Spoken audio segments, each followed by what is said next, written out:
Today we are taking a look at a man who loves children's feet and with a bizarre set of lips. Strap on and leave your food in the kitchen because this is going to be a nasty one. Check this out. You can get juice from a potato. I'm thirsty.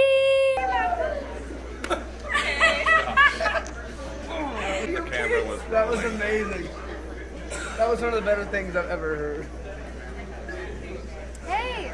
Hello, boys and girls. Today we have a bunch of losers, creeps and pedos on the menu. Embarrassing! For the past few days, everyone has been rightfully dunking on Dan Schneider and Brian Peck after Drake Bell made an appearance on a docu-series called Quiet on Set, where he exposes a lot of creepy and degenerate stuff going on Nickelodeon. First of all, Drake Bell exposes that he got essayed when he was 14 by his 45-year-old coach Brian Peck. And it's not an allegation. This man spent 16 months in jail for his crimes and was placed on the registered sex offenders list. Brother, man spent 16 months in jail. He should have been placed in the chair. Bro should have been straight up cooked, gassed or lined up. Whatever took him out in the first place. What do you mean he got to ruin a child's life and all he got was 16 months of jail time? That's a holiday. He should have been spending an holiday, alright? A very hot and steamy permanent holiday rotting in hell next to his buddy Dan. Not to mention that after he got back from his jail holiday, this man got rehired back to work for Disney.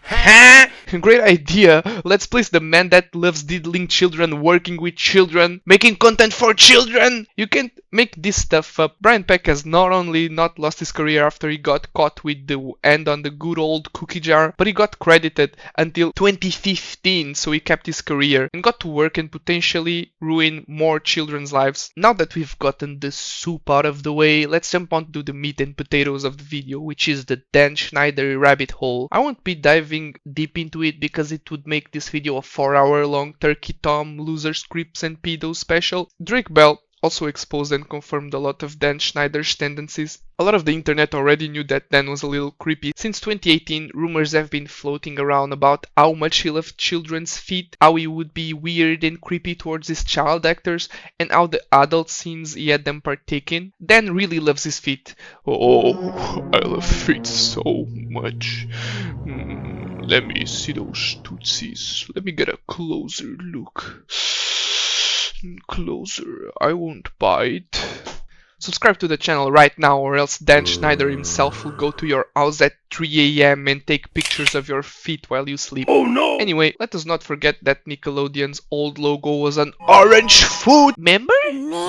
Call me game theorist and give me a tin foil hat, but there's also so much behind the scenes footage of these child actors completely 180-degree changing their mood while Dan was on set, and overall random bits of footage that didn't paint him in the best of lights. At this point, I'm pretty confident that Gen Z kids grew up watching kids TV shows that came from the worst possible situations. If you thought that a Minecraft YouTuber caught allegations like a child caught the Black Plague in the 14th century, these adults are dead, but on a whole other level. And like the plague, avoid it at all costs. After what looks like the entirety of the internet turned against the man who was responsible for some of the most popular shows for Gen Zers while growing up, of course, he had to come out with a video in his defense, so he released this tragedy of a video. Heads up, the questions asked are more petty than that of a billionaire's son's life. The questions are easier than when the teachers introduce a new topic, when we want exam level questions! This guy is straight up asking 1+1 questions. Oh, Dan cries of course, so you can check that out of your apology video bingo. The interviewer is T-Bow, the guy who made weird food on iCarly and put it on sticks. Bro needs to go back to selling weird foods on sticks instead of pretending to be an interviewer. Hey, it's Boogie.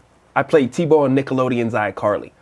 I got a chance to watch the Quiet on Set program and I reached out to Dan to see if it was something that he'd be willing to discuss. Yep, buddy, you're not an interviewer. You put food on sticks. Let's get an actual interviewer. Let's get Chris Hansen himself from To Catch a Predator to interview Dan the Man. Predator versus Creepy Man.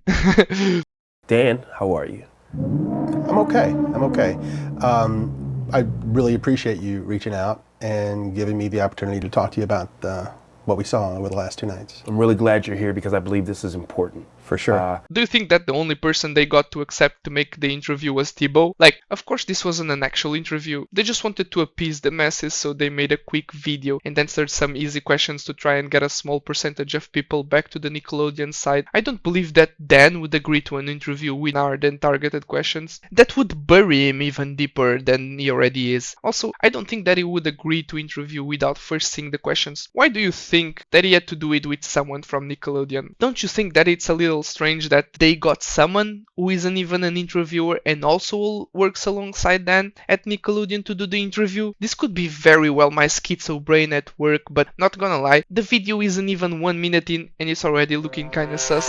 Is there anything you'd like to start off with? Absolutely. Watching over the past 2 nights was very difficult. Me facing my past behaviors, some of which are embarrassing and that I regret.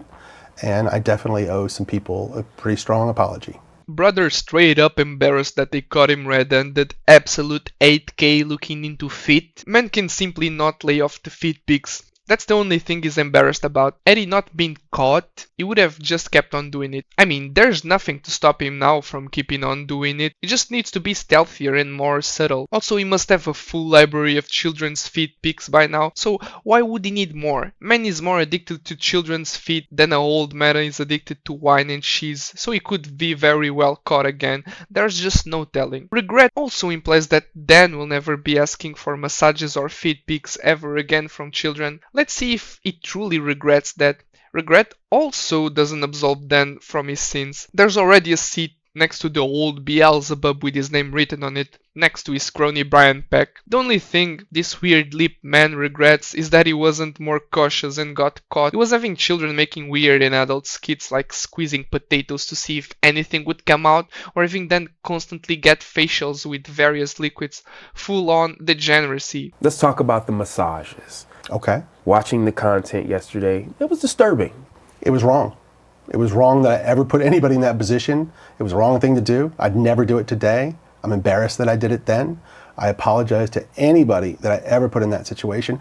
And even additionally, I apologize to the people who were walking around Video Village or wherever they happened, because there were lots of people there who witnessed it who also may have felt uncomfortable. So I owe them an apology as well. I really don't want to throw shade at poor Thibaut. Probably the man got forced into fake interviewing Dan, the foot fetish man Schneider, but he's looking kinda jealous he wasn't the one that got to massage Dan. Goddamn children don't know how easy they have it on them. I spend my days coming up with ingenious ways to get Dan to love me, while all they have to do is exist. Ugh, they should be grateful. Yo, I'm also happy that he clarified that he was sorry. This being said, if you murk a man, like you turn someone into past tense, if you apologize afterward, what does it get you? Does the man come back to life? No! Nothing happens. Apologies don't fix shit. Imagine that a certain man with a funny mustache said he was sorry and all of the millions of people he turned into worm food suddenly came back to life. It's not that easy though. I wish. Apologizing won't fix for any of your kid diddling. Sorry, Dan. Dan, talk to me about the writer's room.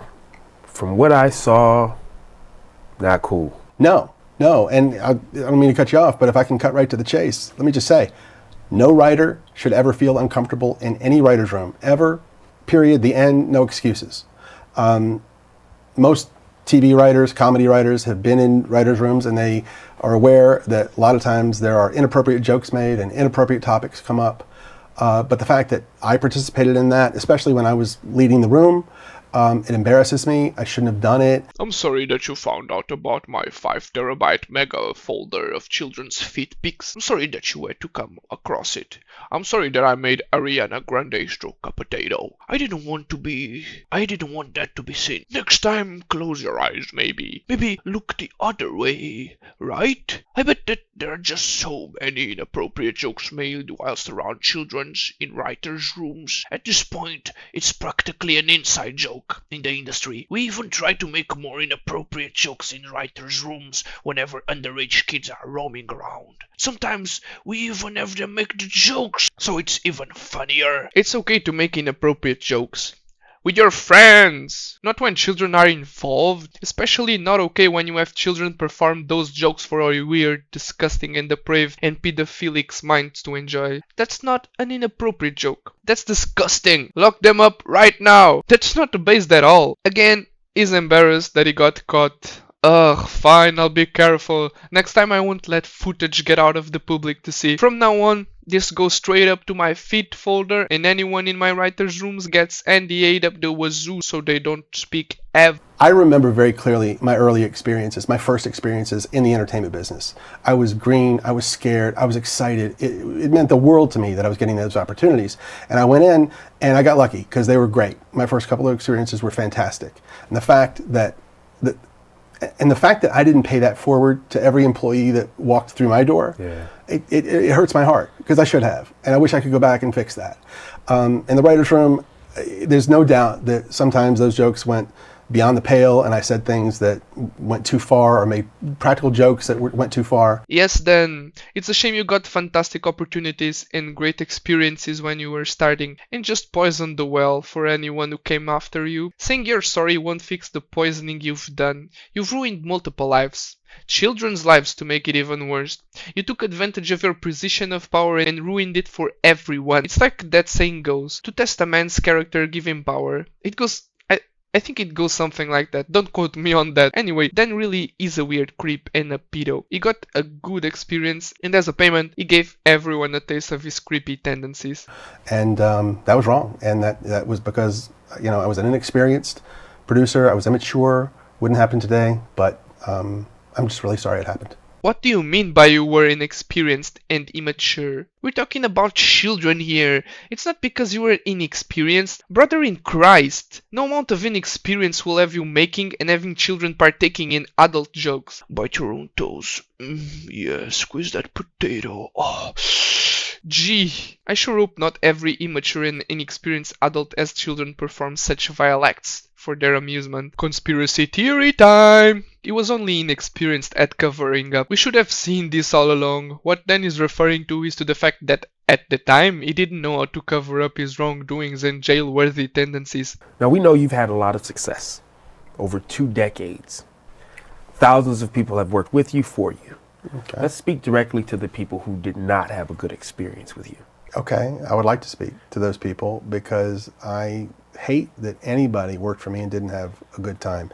Guys, I'm sorry I made you oil me up and massage my body. Sorry if you didn't like it. I'll choose better children next time. I know it's not for everyone to oil me up. I should have known better. I'm really sorry that you didn't like it. It's your fault though. Thibaut here would oil me up every single day. And he loved it. Look at him now, glazing me. He still loves me, so some people like it. See, not everyone does like it.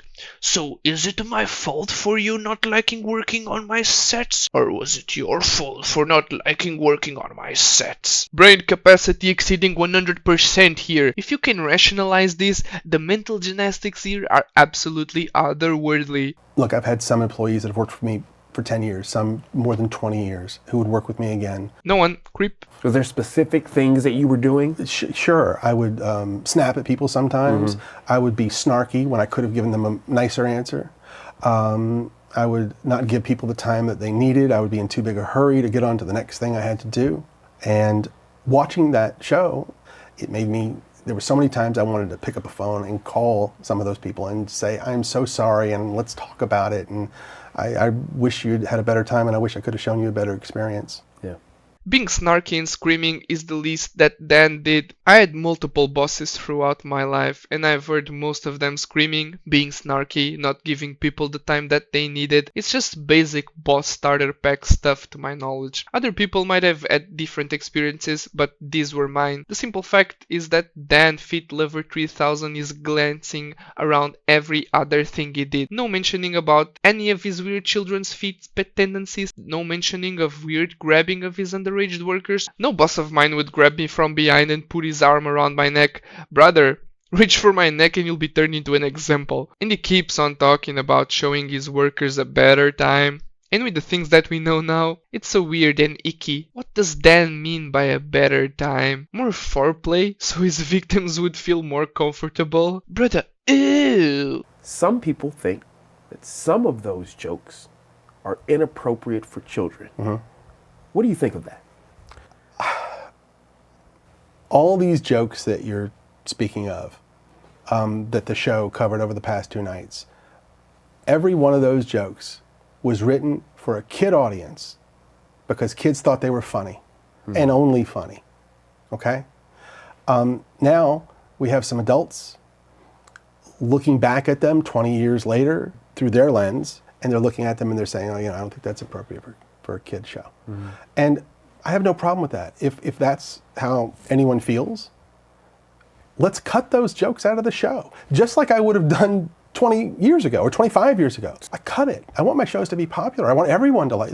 The more people who like the shows, the happier I am. Yeah. So if there's anything in a show that needs to be cut because it's upsetting somebody, let's cut it. Most Disney Pixar movies are riddled with inappropriate jokes that children wouldn't understand. The Bee Movie is all about a freaking bee raising a level 5 get sex depraved and kinky woman. Shrek is filled to the brim with inappropriate jokes. And we still love those movies. Dan didn't make jokes that children found funny. Dan had kids make weird skits for his and his cronies' amusement. I didn't laugh at Ariana Grande squeezing a potato, nor did I chuckle at the millions of times you had your child actors get facialed with whatever liquid. Dan is having his child actors being the butt of the joke as if to fulfill his fantasies. It was never funny to begin with. People grew up, and the fact that Dan was exposed as a massive weird degenerate loser only made those clips look worse because now they have intent and are not random clips. My man is trying to spin his narrative, but he's not getting away with it. Let's also not cut the jokes. We don't need people forgetting that Dan Schneider is a weirdo who likes children's feet. The world needs to know that their children should avoid Dan at all costs. People need to know the history or else they are bound to repeat it. So leave the clips and so-called jokes alone, or everything will just be swept under the rug and people will forget. I for one sure hope that doesn't happen. The thought process from the series is you had the power to just write a joke and no matter what, it's going on TV. You just had that type of power. Is that true? The notion that I had the power to just produce whatever I wanted and have it air is completely false. Okay. There were many, many levels of scrutiny. Okay? We had executives in LA. We had executives in New York. So 2 coasts. 2 coasts Okay. of Both approval. coasts. Yes. And by the way, approval at every stage, really. Okay. And I'm talking about wardrobe. I'm talking about makeup, sound, sets, dialogue, jokes, everything. Now, when you say approval, obviously that's a hierarchy, not your colleagues or right. people in the room. Okay. No, not my colleagues. No, these are my bosses. Bosses, and then their bosses, and then their bosses. While Dan Schneider produced for Nickelodeon, he was the poster child for what a producer should be. He was the money maker. Dan was the lucky charm. Dan can be a bad person. Unfortunately, that doesn't erase the fact that he was goated at his job. He made Nickelodeon billions and billions and billions. There was an hierarchy, right? But as long as Dan was lining that hierarchy's pockets, what did they care? They were becoming richer by the day. What did they care about how Dan treated his staff? Do you think that anyone dared to tell Dan no? Dan was producing banger after banger after banger. Dan was an executive producer in Drake and Josh, Zoe 101, iCarly, and Victorious. If you were a Gen Z kid, the chances that you knew and watched each and every single one of these kids' shows. I sure did. This man was responsible for at least half of the late 90s to early 2000s kids' entertainment. Do you think that anyone had the chutzpah to tell Dan to stop? Dan, I know that you are making us billions and billions of dollars, but you need to tone it down with the children. You need to stop harassing your child staff for fit pics. No more adult jokes around them, Dan. They don't like being harassed. Ah, yes, I can totally imagine a world where that would happen. Dan was particularly notorious for having a list of people who were in his good grace and his bad grace. People knew who Dan liked and who didn't. Let us also not forget that 41 people didn't think that Brian Peck as saying Drake Bell was that much of a big deal. 41 IEPs wrote letters to the judge of that case advocating for Brian Peck to get a lighter sentence. 41 of those people wrote letters for Peck, character letters, praising him for who he was and asking for leniency. And they knew that he was guilty. They knew he had confessed to some degree. Mr. Judge, what do you mean he's getting sentenced? It was just one child! Do you have any idea of how many children exist in this world? Think about what's important here. Brian could be making so many more children's lives happier by not going to the slammer. He barely touched Drake Bell. So, if 41 higher-ups didn't care about a 45-year-old man essaying a 15-year-old child, would they care about a big money maker harassing his entire staff? No! Money is what matters to these people. He went to court when this guy was being tried, Peck, and when Drake walked in, he saw 50 people sitting on the side of the courtroom supporting Peck. A lot of them pretty famous. Of course, Drake was devastated that that happened. That's baffling that adults would do that. Yeah. And I don't know if people know this, but Drake's mom, a lovely woman who I stay in contact with this day, she came to me at the time and she said, Dan, I'm not good with words like you are. And would you help me with my speech for the judge? And I said, of course. And I did. And he ended up going to prison and serving his time. And yeah, that was probably the darkest part of my career. Womp womp. I rate this fake crying 4 out of 10 right next to Neon's fake crying after his fake girlfriend fake dumped him for fake views. With the fake crying out of the way, Dan talks about the people who supported Brian Peck, wrote letters and stood by his side. Brother would have legitimately saved himself had he taken the side of Drake Bell. This was a canon event. If Dan Schneider had supported Drake Bell on that day publicly and had sat on his court side, Brian Peck would have been given a heavier sentence, Drake Bell would have not appeared in Behind the Set, and Dan Schneider would have never gotten further allegations because he publicly put his career on the line for a child, and Dan could have taken the remainder of his dark secrets to his grave. Instead, Dan chose to abstain. This whole situation could have been fixed with one simple action. Now the chickens have come home to roost and everything is burning. And that was the prime slop I had for you today. I just wanted to talk about the whole situation. I still think that Dan Schneider is a massive creep, but now I want to know what you, the audience, think. So leave a like if you've liked the video, a dislike if you've disliked the video, comment down below if you think that Dan Schneider and his cronies should be jailed for life and why, subscribe if you are new to the channel, and I'll see you next time. Bye bye!